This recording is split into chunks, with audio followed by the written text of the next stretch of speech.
A abrir tu Biblia en Deuteronomio, capítulo 2, versículo 7. Deuteronomio capítulo 2, versículo 7, y todos los versículos yo los envié en NTV. Lo vamos a leer en esta mañana y dice así: pues el Señor Dios de ustedes los ha bendecido en todo lo que han hecho. Él les ha cuidado cada paso que han dado por este inmenso desierto. Diga conmigo, inmenso desierto. Díganlo más fuerte, inmenso desierto. En estos 40 años, el Señor su Dios los ha acompañado y no les ha faltado nada. Diga conmigo, no me ha faltado nada. Dios me ha bendecido. Dios ha estado conmigo. Vas a poner tu mano en tu corazón y vamos a orar. Y vamos a decir: Padre, en el nombre de Jesús, háblame. Yo creo que tú estás transformando mi vida y mi temporada. En el nombre de Jesús, la iglesia dice amén, amén. ¿Y cuánto le dan un aplauso fuerte a su Dios? Gloria a Dios. Gloria a Dios. Yo creo que tú sepas que desde el mes de noviembre del año pasado esta iglesia entró en un tiempo profético diferente, en una nueva temporada. Y todos los que somos parte y todos los que hemos estado aquí en este caminar hemos recibido la promesa de Dios. La promesa de que Dios va a transformar esta ciudad para Cristo. Que Dios nos va a usar para ser también un puntal en el avivamiento que se va a derramar sobre Chile. Y no solamente eso, sino que Dios va a transformar nuestras casas, nuestras familias. Hemos recibido promesas de Dios extraordinarias, en las que hemos podido ver cómo es que Dios en su fidelidad quiere conceder cada uno de los anhelos de nuestro corazón. ¿Cuántos agradecen a Dios por sus promesas? ¿Cuántos dicen gracias, Señor, por tus promesas? Pero tú tienes que saber que siempre, antes de una promesa, antes de que ocurra lo que Dios va a hacer, va a venir un proceso. Entre la promesa y el cumplimiento habrá un proceso. Y así le pasó a Abraham. A Abraham le dijeron: vas a tener un hijo. E inmediatamente él no tuvo ese hijo, sino que él tuvo que atravesar un proceso de fe. Un proceso en el que él tuvo que renunciar a la incredulidad. Un proceso en el que caminó con Dios y tuvo que esperar a que esa promesa se realizara. Asimismo Sara, Dios le dijo a ambos: van a tener un hijo. Y ellos, ambos dijeron: bueno, esta promesa vamos a tener que atesorarla, vamos a tener que abrazarla y vamos a tener que caminar en pos del cumplimiento de lo que Dios quiere para nuestras vidas. Asimismo tú has recibido promesas en este lugar. Has recibido algo de Dios. Dios te ha hablado, Dios ha cambiado tu genética, Dios ha puesto palabras en tu corazón que han transformado tu forma de pensar. Y luego de eso, tú piensas que vas a llegar a la casa y quizás todo va a ser diferente, y te encuentras con que ante la promesa tienes que comenzar a vivir un proceso. Amamos las palabras proféticas. ¿Cuántos aman las palabras proféticas?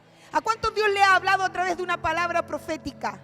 Bueno, cuando Dios nos está hablando a través de una palabra profética, lo que Dios nos está diciendo también es: prepárate, porque después de esta palabra viene tu proceso. Y eso le pasó al pueblo de Israel. El pueblo de Israel en la Biblia también nos representa a nosotros. Nosotros somos el Israel espiritual.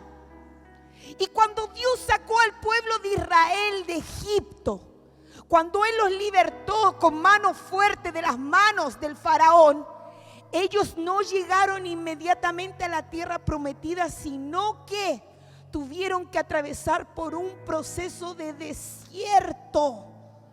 Un desierto que debiese haber durado 8 meses alrededor, pero que se transformó en un proceso y en una caminata de 40 años.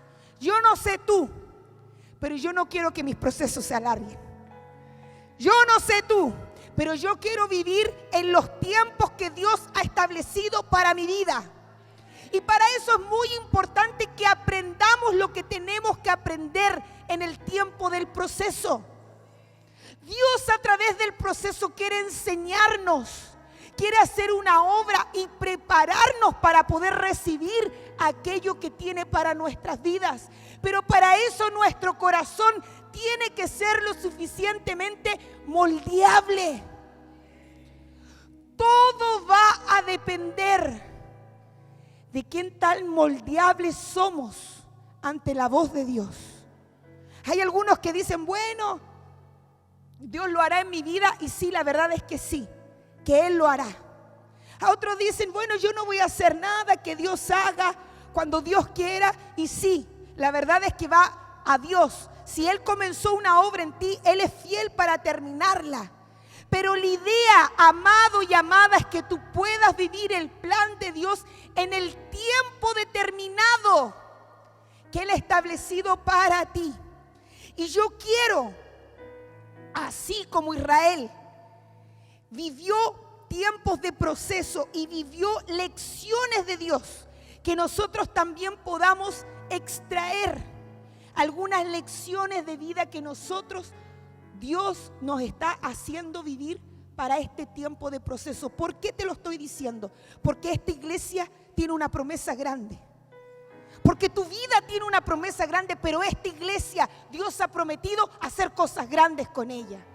Dios ha prometido que Él va a levantarnos, que va a restituirnos, que Él nos va a devolver todo lo que el diablo nos robó. Él ha prometido devolvernos el honor. Él ha prometido levantarnos como casa, como una lumbrera en la ciudad de Viña del Mar. Y yo esa promesa lo quiero, y tú tienes que saber que estamos a puertas de vivir aquello que Dios ha dicho para con nosotros. Pero para que nosotros podamos entrar en la tierra, tenemos que estar preparados.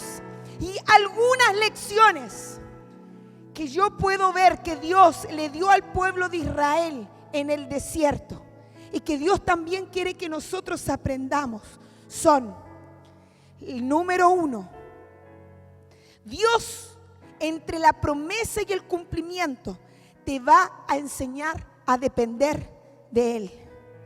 Y sabes que una de las cosas que Dios va a demandar de nuestra vida es que dependamos de Él.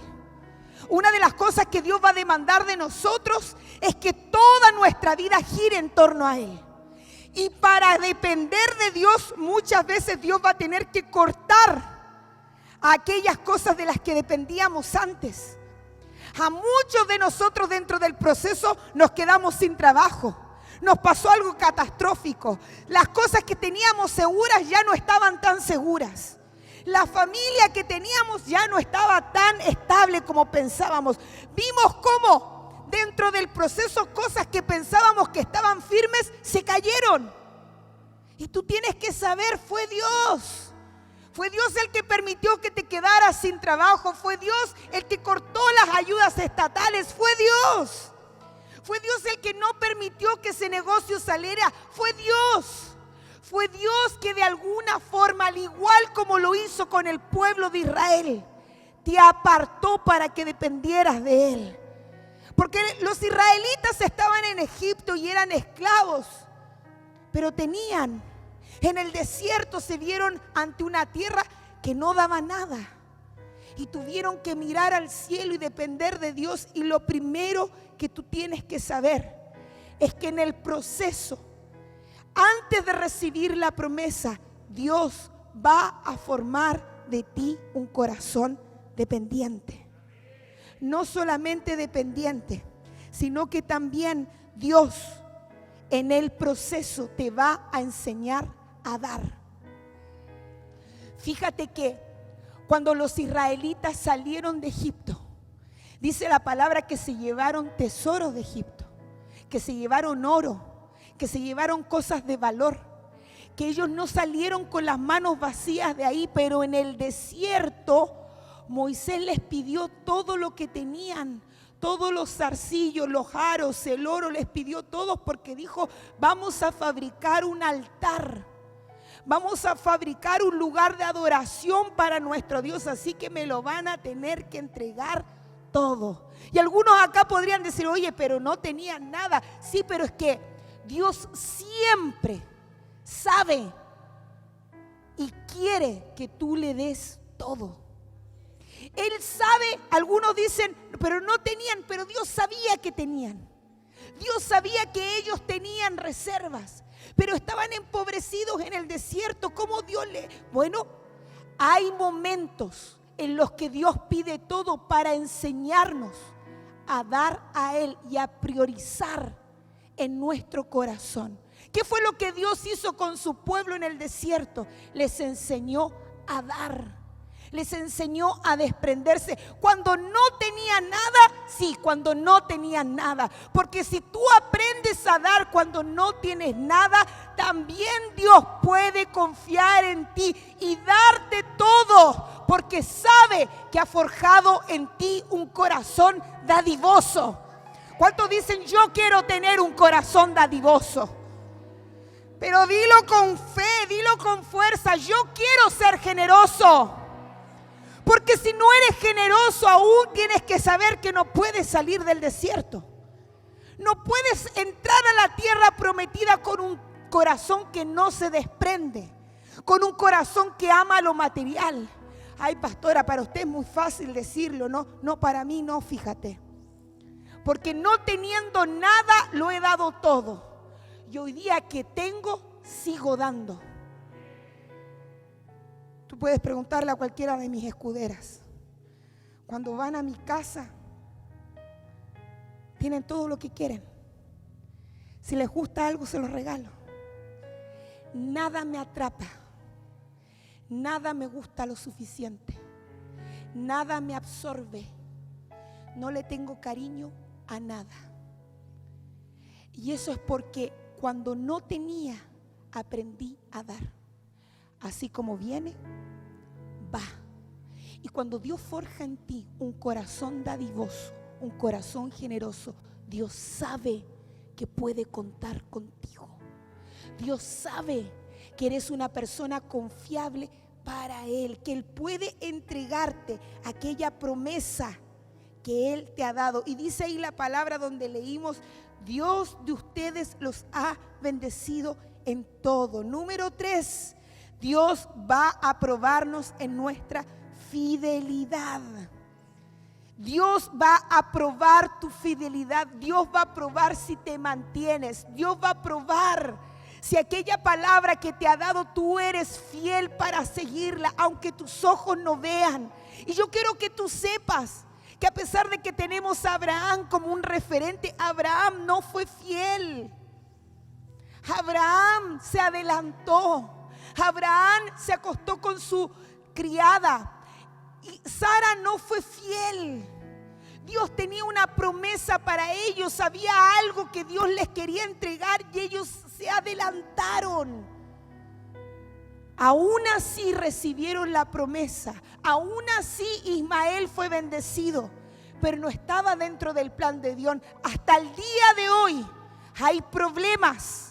Tenemos problemas con guerras en Medio Oriente debido al error que cometió Abraham al no haber sido lo suficientemente fiel. Y tú tienes que saber, no tienes que adelantarte. Tienes que aprender a confiar. Tienes que aprender a descansar. Pero es que yo lo quiero ahora.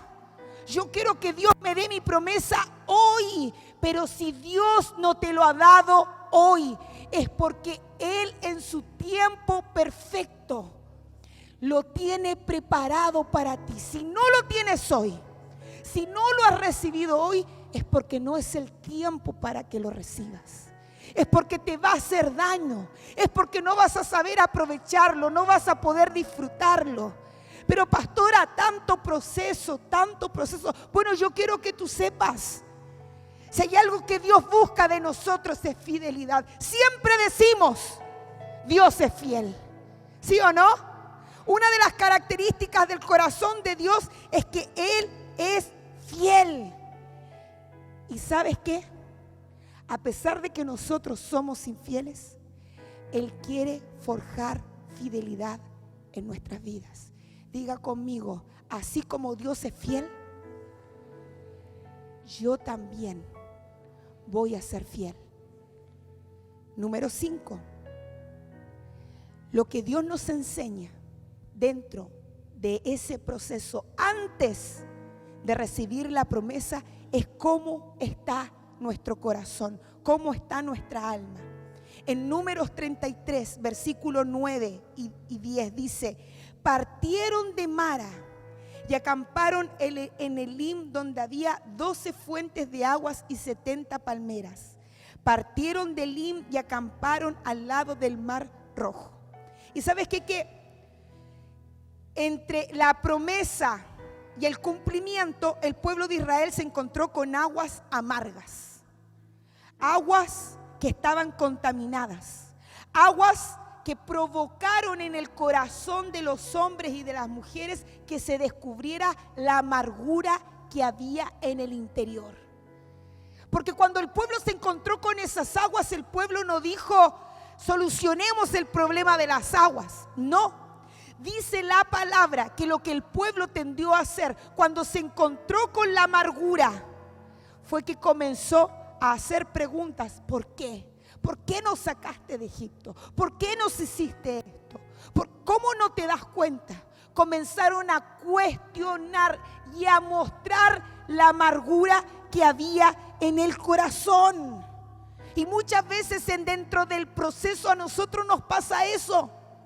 Dios nos da una promesa y sabemos que Él la va a cumplir. Y sentimos que amamos la casa, pero de repente como que ya no la amamos tanto. Y en ese proceso decimos: bueno, a lo mejor esta no es mi iglesia, yo no tengo que venir para acá. En ese proceso decimos: pero ¿por qué? ¿Por qué a las 11 de la mañana? ¿Por qué hay que hacer fila afuera? ¿Por qué es que no abren las puertas más temprano? ¿Por qué hay que tener reunión por Zoom? Otro evangelismo más, otro discipulado más. ¿Por qué? ¿Por qué es así? Porque la amargura en nuestras vidas es una señal que muestra que hay insatisfacción en nosotros. En el desierto estamos insatisfechos. Y cuando tomamos esas aguas amargas, eso sale hacia afuera. Y Dios revela lo que hay en el interior. Porque todos antes del proceso decíamos: yo amo, yo me quedo, yo soy, yo estoy. Pero dentro del proceso, Dios comienza a probar lo que hay por dentro. Y es en ese proceso en el que decimos y que nos dan ganas a lo mejor de irnos de la iglesia. ¿O no te ha pasado? En ese proceso tú dices: a lo mejor me equivoqué, a lo mejor no estoy en el lugar adecuado. Diagnostícate. ¿Te has amargado? Bueno, si hay algo que Dios quiere, es mirar tu corazón y que tú también puedas verlo, y de esa forma también puedas renunciar, así como el pueblo tuvo que hacerlo, tuvo que ser tratado, puedas renunciar a aquello que no está funcionando bien en el interior. Fíjate que cuando un matrimonio se casa, la esposa sirve al marido y todo es sí, mi amor, sí, amén. Pero cuando hay insatisfacción en ese matrimonio, el hombre le dice a la mujer: sírveme por favor. Y él dice: ¿y por qué? ¿No te puedes servir tú acaso? ¿No has escuchado algo así alguna vez? Eso muestra insatisfacción en el corazón. Cuando una persona responde así es porque el corazón no está satisfecho. Y si hay amargura en el corazón, no puedes entrar en la tierra. Si hay amargura allí, no puedes probar aquello que Dios te ha prometido. Hay planes para tu vida que Dios te dice: no te los puedo dar aún, porque no has sanado la amargura de tu corazón. ¿Cuántos quieren las promesas? ¿Cuántos quieren entrar en la tierra prometida? ¿Cuántos quieren ver el cumplimiento? Estamos a portas, estamos a punto, estamos cerca. Y tienes que saber que para poder entrar, el corazón tiene que estar limpio. Número 6. En ese proceso entre la promesa y entre el cumplimiento se diferencian los que son pueblo de Dios y los que son extranjeros dentro de la iglesia. Números, capítulo 11, versículo 4 y 5, NTV dice: entonces la gentuza extranjera que viajaba con los israelitas comenzó a tener fuertes antojos por las cosas buenas de Egipto. Y el pueblo de Israel también comenzó a quejarse. Oh, si tuviéramos un poco de carne, exclamaban. ¿Cómo nos acordamos del pescado que comíamos gratis en Egipto? Y teníamos todos los pepinos, los melones, los puerros, las cebollas y los ajos que queríamos. Oye, mira, esta palabra a ti te muestra que muchas veces te han enseñado algo mal. Y es que muchas veces se dice, no, el pueblo de Israel se quejó en Egipto y quiso, o sea, en el desierto, y quiso la carne de Egipto. Y no es lo que dice la Biblia. La Biblia nos habla de un gentío extranjero. Aquí lo dice en la NTV, gentuza extranjera. Y en la versión de las Américas dice un populacho. Gente extranjera lo dice en la Reina Valera. Eran hombres y mujeres que cuando Dios sacó al pueblo de Israel de Egipto, ellos se sumaron a la caravana. No eran parte del pueblo, pero ellos dijeron, bueno, si ustedes van a ser libres, nosotros vamos a salir con ustedes. Si ustedes reciben libertad de Egipto, nosotros nos vamos a infiltrar en medio de ustedes, para que nosotros también podamos recibir lo que ustedes van a recibir de parte de Dios. Gentío, chusma, pueblo que no era de Dios, estaba mezclado allí en medio del pueblo, y fueron ellos los que comenzaron a decir, ¿y dónde está la carne de Egipto? Los que tenían hambre de algo que Dios no les estaba dando, los que se sentían insatisfechos con el maná que venía del cielo. Y yo quiero que tú sepas, iglesia, aún en el desierto hay una nube de día y hay una columna de noche. Es Dios el que alimenta a su pueblo, es Dios el que hace descender maná del cielo para tu vida. Porque Él no te dejará sin provisión, Él no te dejará sin protección. Aún en el momento difícil, su mano estará por delante de tu vida. Pero los que son extranjeros en medio de nosotros siempre van a sentir insatisfacción. No va a ser suficiente con la palabra. El maná es la palabra, el maná es Jesús. No va a ser suficiente con lo que se predica, sino que siempre van a querer más. Y dan alimento a los pobres. Pero tan poquitos pobres que dan. Deberían dar a más pobres. ¿Y qué hacen con los dineros? Pagan todo esto. No, pero deberían hacer otras cosas más. Se están quejando. Nunca están satisfechos. Nunca están conformes. Y tan poquita gente que viene. No, es que, bueno, algo está pasando aquí. Siempre están reclamando, siempre se están quejando, y sus quejas comienzan a provocar al que realmente es pueblo. Y la Biblia lo dice. Jesús habló también de ellos. Dice la palabra que la Biblia los muestra como aquellos que son cizaña en medio del trigo. Fue Dios mismo, fue Jesús mismo el que dijo, deja crecer la cizaña con el trigo. No arranques la cizaña, porque si la arrancas también vas a arrancar trigo. Y en medio de nosotros tú tienes que saber que hay pueblo de Dios, pero hay también hombres y mujeres que son extranjeros, que aún necesitan convertirse a Dios. Hombres y mujeres que necesitan tener un encuentro real con Cristo. Hombres y mujeres que necesitan recibir la revelación del amor de Dios sobre sus vidas. Hombres y mujeres que quizás alborotan un poco lo que está en medio de nosotros, pero a ellos tú tienes que saber que son identificados.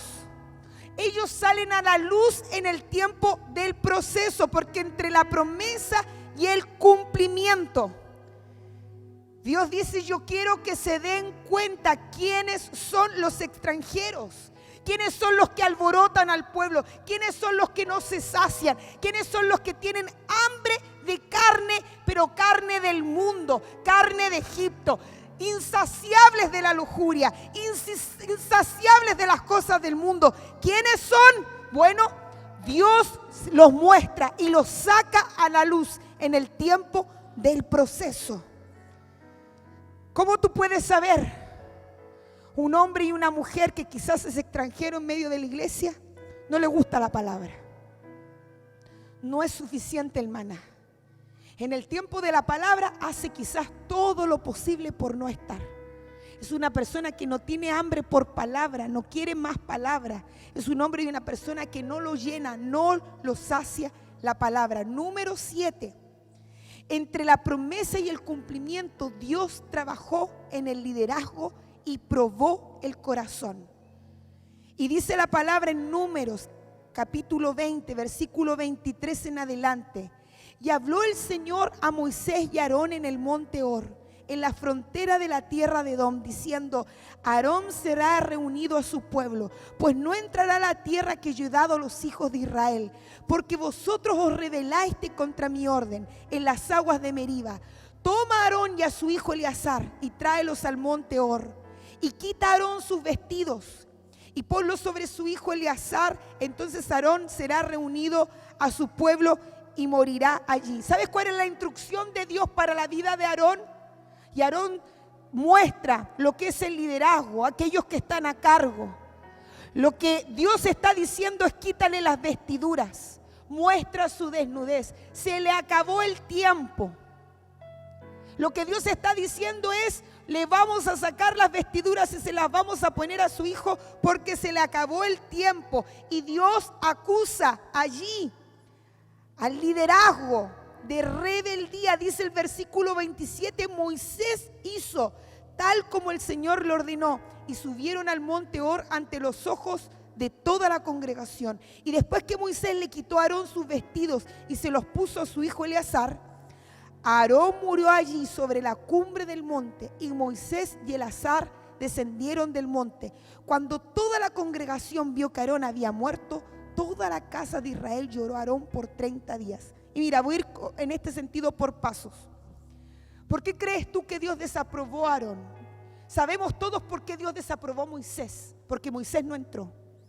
Dios desaprobó a Moisés porque Moisés golpeó la roca. Yo veo aquí dentro de la Biblia que cuando estaban en el desierto, Aarón y Miriam, hermanos de Moisés, conspiraron, murmuraron en contra de Moisés, y eso provocó que Miriam fuera sacada del campamento porque se puso leprosa. Hubo un castigo. Dios trajo su mano contra la vida de Miriam. Pero ¿qué pasó con Aarón? Aarón había sido partícipe junto con Miriam, y solamente Miriam había recibido el castigo, no hacia Aarón. ¿Por qué? Porque Aarón tenía sus vestiduras. Y yo quiero que tú sepas algo. Muchas veces las vestiduras cubren, y te lo estoy diciendo a ti, cristiano, que te ves tan hermoso y tan lindo. Nos arreglamos tanto para venir a la iglesia, ¿no? Nos ponemos lo más lindo posible. Yo, si hay algo para lo que me arreglo, es para venir a la iglesia, porque si usted me ve cualquier día de la semana, usted no me reconoce. Pero usted me va acá el domingo y me va a ver siempre así. ¿Por qué? Porque venimos a la iglesia y nos ponemos lo más lindo, nos ponemos lo mejor, nos arreglamos. Oiga, usted se ve allí donde está precioso, se ve bello, se ve bella, porque usted se arregla para venir a la casa del Señor. Pero usted tiene que saber que hay cosas que están en el corazón, que muchas veces quizás se esconden tras vestiduras de honra, vestiduras de poder, vestiduras que nos dan estatus, vestiduras que nos hacen vivir dobleces, doble vida. La palabra a mí me muestra que Pablo decía: yo soy una carta abierta. De mí nadie puede decir nada porque mi vida aquí está. Yo no tengo nada oculto. No hay cosas por detrás. No tengo una vida secreta dentro de mi casa y una vida externa pública. No. Todo lo que soy, todo lo que ven, aquí está. Frente a todos ustedes para que ustedes vean lo que realmente yo soy. Y ¿sabes qué? Que Jesús también a mí me muestra cómo es que Él sacó un lebrillo, lavó los pies de sus discípulos. Y cuando Él lavó los pies de sus discípulos, Él también estaba limpiando su pasar por el mundo, estaba limpiando aquellas cosas que no estaban bien. Y yo quiero que tú sepas, tú necesitas que otros laven tus pies. No es la voluntad de Dios que vivas una vida secreta, que vivas una vida escondidas. No es la voluntad de Dios que vivas con cosas, no, que nadie se entere de esto, que nadie, si alguien se entera de esto, me van a bajar, me van a sacar. Si alguien se entera de esto, no. Yo conocí familias dentro de la iglesia cristiana que tenían hijos que caían en situaciones complejas, que escondían las situaciones de sus hijos para que nadie se enterara y para que también de esa forma no perdieran su posición dentro de la iglesia. Hijos heridos por esto, hijos heridos por la religión, hijos heridos por la hipocresía, hijos heridos de no poder ser sinceros ni poder ser verdaderos delante de Dios y delante también de una iglesia que está para sanar y está para amar. Mira, la palabra a mí me muestra que en el Antiguo Testamento había una circuncisión. ¿Tú sabes lo que es la circuncisión?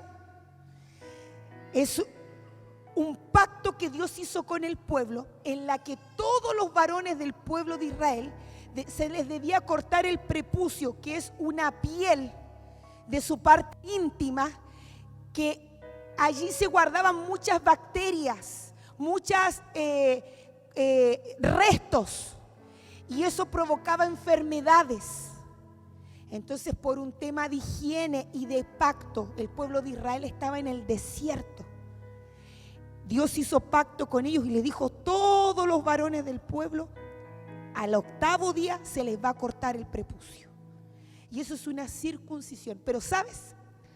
Cuando alguien externo, extranjero, quería ser parte del pueblo de Israel, cuando alguien llegaba al pueblo y decía: me encantó la cultura, me encantó su Dios, yo quiero que su Dios sea mi Dios. Entonces el pueblo de Israel le decía a esos hombres: bueno, entonces se van a tener que circuncidar. Y no es lo mismo circuncidar a un bebé de 8 días a circuncidar a un hombre hecho y derecho. ¿Tú me comprenderás o no?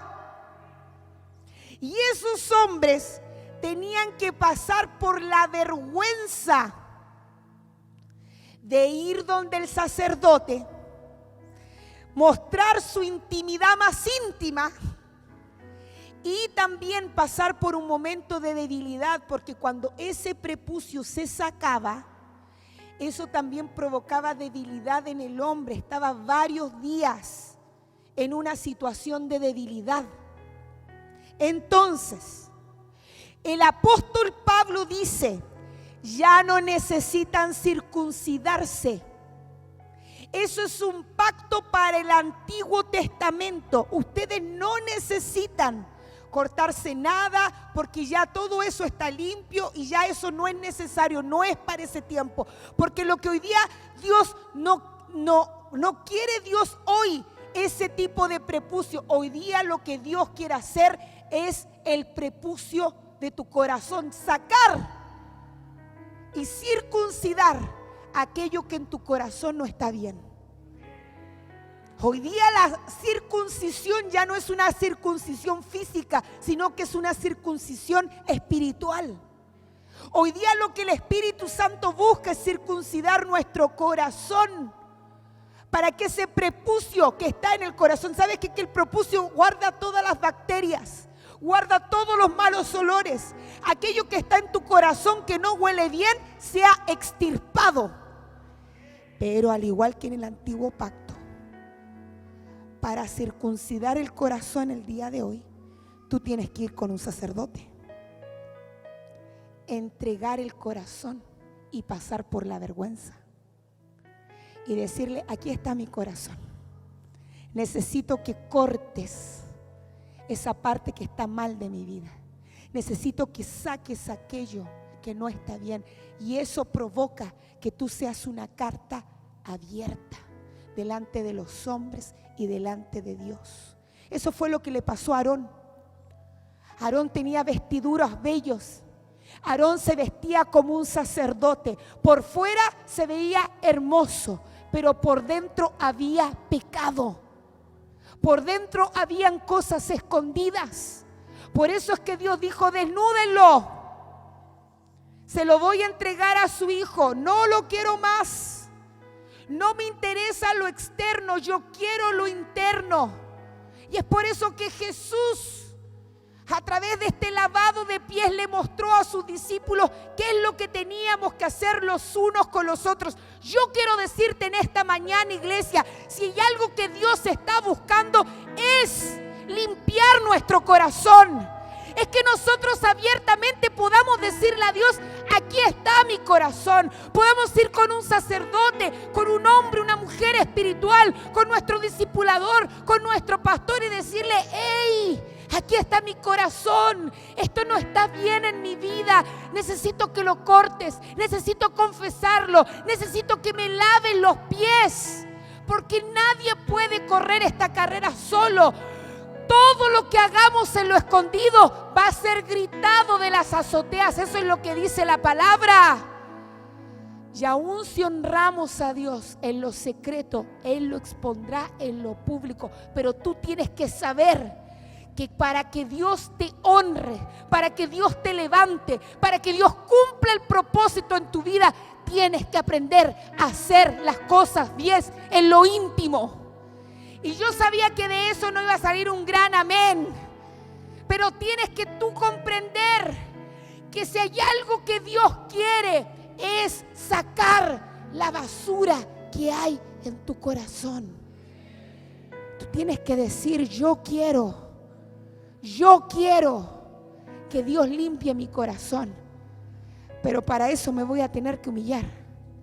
Para eso le voy a tener que entregar mi corazón a alguien. Para eso voy a tener que ser carta abierta. Para eso voy a tener que dejar lo oculto. Para eso voy a tener que dejar de luchar solo. Es que me da vergüenza. Es que si tú supieras lo que vivo, bueno, Dios lo sabe. Y yo quiero que sepas que no puedes enfrentarlo solo. No puedes vivirlo solo. No vas a ganar solo. La única forma que Dios traiga libertad a tu vida es que tú puedas caminar con otros hacia la libertad que Dios tiene preparada para tu vida. ¿A qué estás atado? ¿A qué estás atada? Dios en este tiempo quiere desatarte. ¿Estás atado a la pornografía? ¿Estás atado a la lujuria, a los deseos de la carne? ¿Estás atado a la ambición, al amor, al dinero? ¿A qué estás atado? ¿Estás atado al orgullo, a la soberbia? ¿Estás atado: yo soy así y así me quedaré y así soy? ¿A qué estás atado? Yo quiero que tú sepas que este es el tiempo en el que Dios quiere sacar aquello que no está bien y limpiar tu vida para que puedas entrar en la promesa y en la tierra que Dios tiene preparado para ti y para tus hijos. ¿Cuántos dicen amén a eso? ¿Cuántos pueden decir gloria a Dios? ¿Cuántos pueden decir gracias, Señor, porque tú quieres limpiar mi corazón? ¿Cuántos le dan un aplauso al Rey de Reyes y Señor de Señores? Porque Él lo está haciendo. Porque Él quiere que seamos libres. Él quiere que seamos abiertos. Número 8. Se enfrentaron a los gigantes. ¿Quiénes se enfrentaron a los gigantes? Los hijos de Israel. Te vas a enfrentar a gigantes. Te vas a encontrar a hombres que son más grandes que tú. ¿Y quiénes son los gigantes en la Biblia? Los gigantes son los caídos. Ángeles que se acostaron con mujeres. Esto es lo que dice la Biblia. Nacieron de ahí gigantes, nefilim, lo dice en el original. Esa es la palabra en el original. Nacieron de allí gigantes, hombres caídos, hombres que estaban muertos. Y muchas veces a nosotros nos toca cargar con personas que están muertas. Nos toca cargar con gente que quizás no se quiere levantar. Quizás gente que está tratando de llevar una vida diferente a la que tú quieres que lleve y has tratado de cargar a esa persona. Pesos muertos. Tú sabías, ponme atención aquí, tiene que ser piolita. Póngame atención aquí. Cuando una persona se desmaya y tú la tratas de cargar, esa persona pesa 3 veces más de lo que pesa realmente cuando está despierta. No hay nada más difícil que cargar a una persona desmayada. Un mismo cadáver, el cargar un cadáver, como que adquiere un peso muerto. Cuando tú tratas de cargar gente que no quiere, gente que está muerta, gente que no busca a Dios, cuando tú tratas de darte la de salvador o de salvadora de alguien, porque hay algunos acá que decimos, no, si yo amo lo suficiente, si yo hago lo suficiente, si yo hago esto por esta persona se va a levantar. Y haces todo por esa persona y no pasa nada. Porque lo único que cambia y lo único que transforma es la palabra de Dios. Todo aquel que mira la palabra es transformado por ella. La única obligación que nosotros tenemos como hijos de Dios es predicar la palabra. Pero tú no tienes obligación de que la gente cambie. Tú no tienes obligación de que la gente sea transformada. Esa no es tu responsabilidad. Si la persona quiere cambiar y quiere ser libre, mirará la palabra y eso le dará libertad. Pero tienes que dejar de cargar a gente que no quiere. Tienes que aprender a soltar y a comprender que van a haber gigantes en esta tierra a los cuales tú no vas a poder llevar. Y también te vas a encontrar en esta tierra, antes de conseguir tu propósito y antes del cumplimiento, te vas a encontrar con gigantes espirituales. Y los gigantes espirituales, yo lo dije un miércoles y te lo vuelvo a decir, son principados, potestades. Te vas a encontrar con el hombre fuerte. Con el hombre fuerte, el espíritu que ha atacado tu familia, tu genealogía, que ha atacado tu sangre. Aquel espíritu de drogadicción que atacó a tu abuelo, que atacó a tu padre, que te está tratando de atacar a ti, que quiere atacar a tus hijos. Ese espíritu de alcoholismo, ese espíritu de abandono, ese espíritu de rechazo con el que tú te enfrentas, son principados y potestades que han atacado tu sangre de generación en generación. Y la voluntad de Dios es que tú venzas sobre todo poder de las tinieblas. ¿Por qué? Porque un avivamiento se está preparando. Estamos a puertas que el Espíritu Santo se derrame sobre la tierra. Pero antes de que el Espíritu Santo se derrame, tú tienes que vencer a los Goliat que se paran frente a tuyo para tratar de intimidar tu vida, para tratar de hacerte sentir que no vas a ganar, que no vas a vencer. Tienes que salir de la trinchera y atreverte a tomar la onda y la piedra, porque ya mataste a osos, ya mataste a leones. Hoy te toca enfrentar a los gigantes que están delante de tu vida. Para eso vas a tener que ser valiente. Para eso vas a tener que creer en Dios.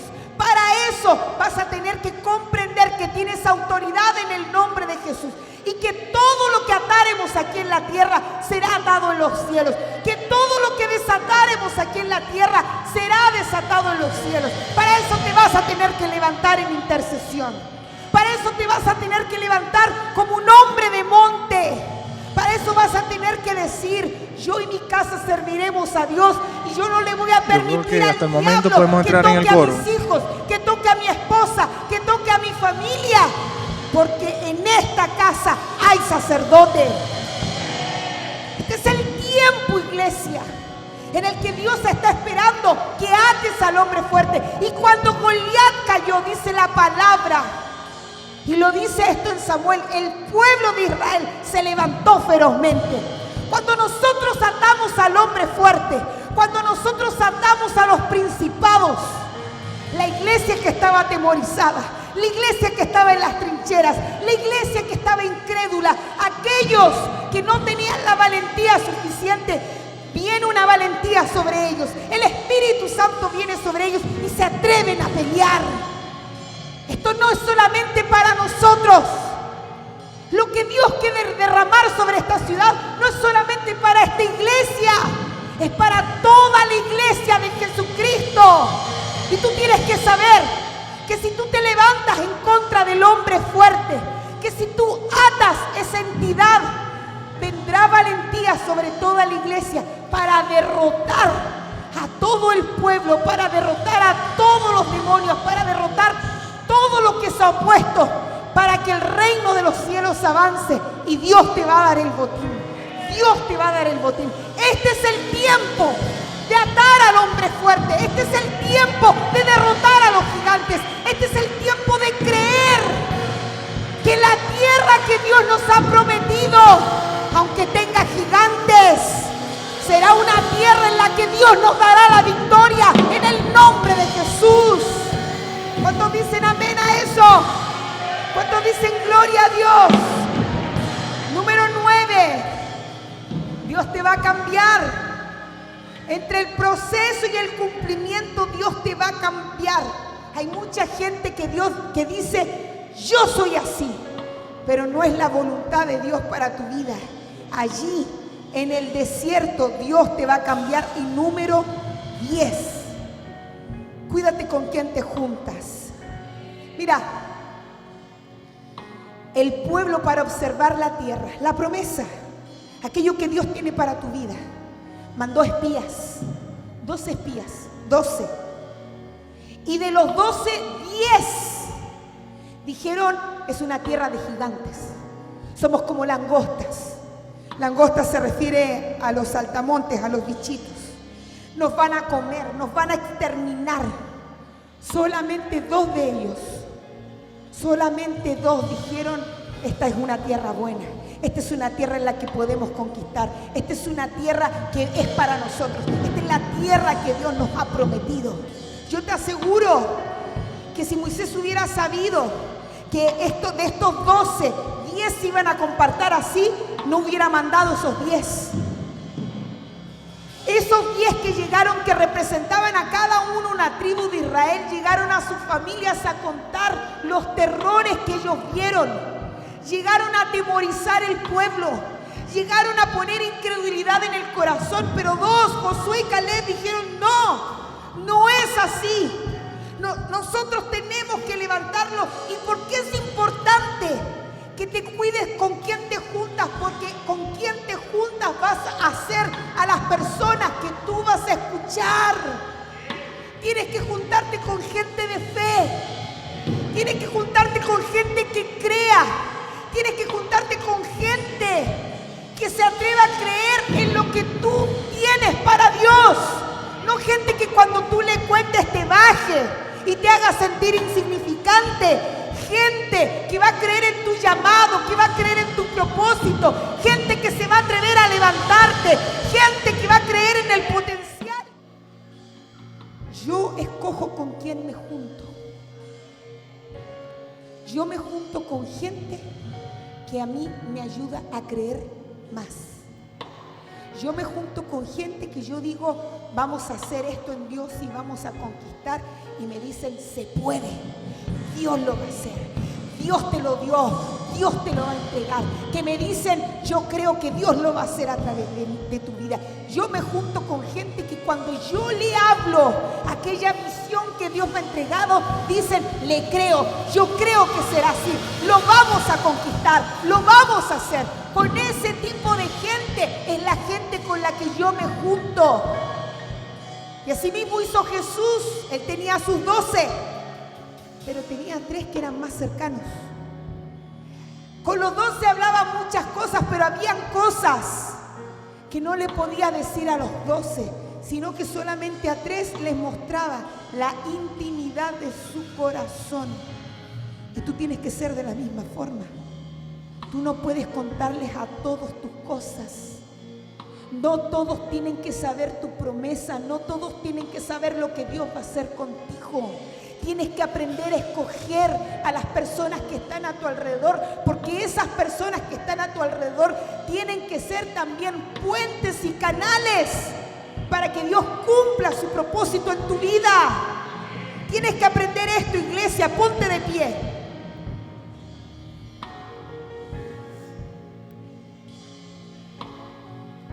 Hay gente que está a tu lado que amputa tu fe.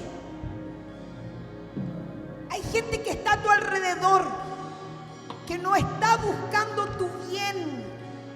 ¿Cuántos de los que están a tu alrededor castraron tus sueños? Hay gente que no está lista para tu visión. Le pasó a José. Se puso a hablar de más y terminó en una fosa de esclavo, en una cárcel. Tuvo que vivir su proceso. Tú también has recibido una promesa. Tú también has recibido una visión.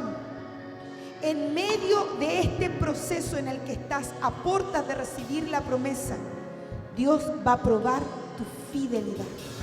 Dios va a probar tu corazón. Dios va a probar qué es lo que hay por dentro. Dios va a probar a la gente que está a tu alrededor. Dios va a provocar que seas una carta abierta. En este proceso en el que estás, Dios va a provocar en ti obediencia. Y tú tienes que saber que los pensamientos de Dios para tu vida son mucho más altos que tus pensamientos. Quizás tú tienes una promesa, pero tú tienes que saber que no logras dimensionar lo que Dios va a hacer. Lo que tú tienes en tu mente aún es muy pequeño para lo que Dios tiene preparado para ti. Tienes que atreverte a creer y abrir, a ensanchar las estacas de tu mente para que Dios también te sorprenda. Porque yo quiero decirte en esta mañana, Dios quiere sorprenderte. Lo voy a decir más fuerte, Dios quiere sorprenderte. Dios quiere mostrarte su amor. Dios quiere mostrarte su fidelidad. Dios quiere mostrarte su lealtad. Dios quiere mostrarte que es Él. Es Él el que quiere cosas mejores para ti, aún de las cosas que tú mismo piensas que son buenas para tu vida. ¿Y sabes lo que tiene que provocar este mensaje en ti? Que despiertes. Muchos de los que estamos aquí estamos durmiendo. Muchos de los que estamos aquí nos estacionamos en el desierto. Nos estacionamos en el proceso. Nos acomodamos. Muchos de los que estamos aquí dijimos, bueno, hay maná del cielo, hay nube de día, hay lumbrera de noche. Estamos bien. Estamos bendecidos por Dios. Pero esto no es todo lo que Dios tiene para tu vida, y tú tienes que despertar. Y muchos de acá hemos descansado en la gracia, y la gracia, gloria a Dios por tanta gracia. Pero no podemos dejar de saber que la gracia debe ser aquello que nos lleve a hacer por Dios, y no aquello que nos lleva a dormirnos y estacionarnos en una temporada que no es para nosotros. La gracia tiene que impulsarte, no estacionarte. La gracia tiene que llevarte a creer a más. La gracia tiene que llevarte a amar más. Para eso es la gracia. Hay algunos aquí que ya ni siquiera están orando. Ya ni siquiera se meten a sus bloques de intercesión. Ya ni siquiera están buscando a Dios. ¿Por qué? Porque estamos bien, ¿o no? Porque las cosas andan normales. Porque lo que estoy viviendo ahora está soft. Pero no es lo que Dios tiene para tu vida. Y yo no creo que tú quieras pasar 40 años en un desierto. Yo creo que así como el pueblo de Israel tenía que atravesar ese desierto 8 meses, tú también quieres atravesar ese desierto en el tiempo que realmente Dios ha estipulado para tu vida. Pero para eso, iglesia, tienes que despertar. Para eso, iglesia, tienes que levantarte. Para eso, iglesia, tienes que salir de todo adormecimiento.